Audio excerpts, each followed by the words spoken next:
Remember the Alamo, Day 10. James Butler Bonham arrived near Bexar around 11 a.m. on March 3rd, wearing a white bandana in his hat to notify the Texians that he was one of them. He spurred his horse and rode unmolested through the Alamo gate as the ring of Mexican soldiers looked on in surprise. Bonham's news that Fannin was not coming after all demoralized the Alamo garrison. Travis sent a courier that evening to the convention with news that the Texians had thus far survived the siege with no losses. He continued with a warning.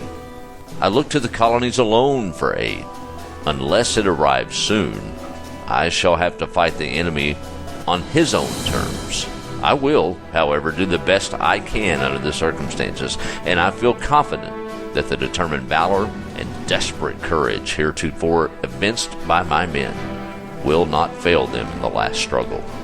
And although there may be sacrifice to the vengeance of a Gothic enemy, the victory will cost the enemy so dear that it will be worse for him than a defeat. Travis ended his letter with news that despite the death of ammunition, his men would fire the 18-pound cannon 3 times each day as proof that they still held the fort. Travis then wrote several private letters and entrusted all of the communications to John W. Smith, who volunteered to sneak through the enemy lines. Other Texians were also determined to join those at the Alamo, up to 50 of Fannin's men, most of whom had been in Thomas H. Breese's company of New Orleans Greys, had left Goliad to go to the rescue of their former mates. It is believed that on March 3rd, these men likely joined the advance unit under Chenoweth and Desake, as well as Seguin and his Tejano unit. That afternoon, the entire group joined the other brave men waiting at Cibolo Creek, 35 miles from the Alamo.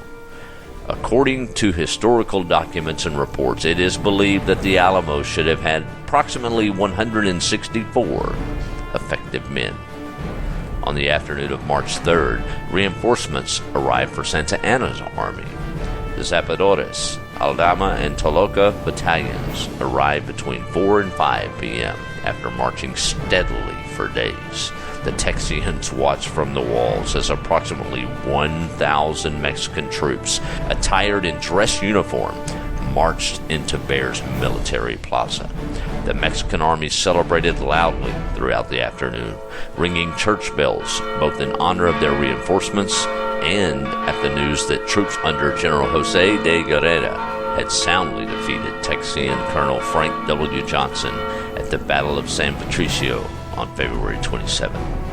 Most of the Texians in the Alamo had believed that Ramirez y Sesma had been leading the Mexican forces during the siege, and they mistakenly attributed the celebration of the arrival of Santa Anna. The reinforcements brought the number of Mexican soldiers in Bexar to almost 2,400. During the day, the Mexican army had erected a battery on the north side of the Alamo within musket shot of the complex walls. Unlike previous bombardments, each shot from this battery impacted the walls, causing them to begin to crumble. By nightfall, part of the wall had begun to collapse, and Jameson kept the men working all night to shore up the walls with pieces of lumber. Shortly after dark on March 3rd, Travis sent 3 men out in response to the arrival of the Mexican reinforcements.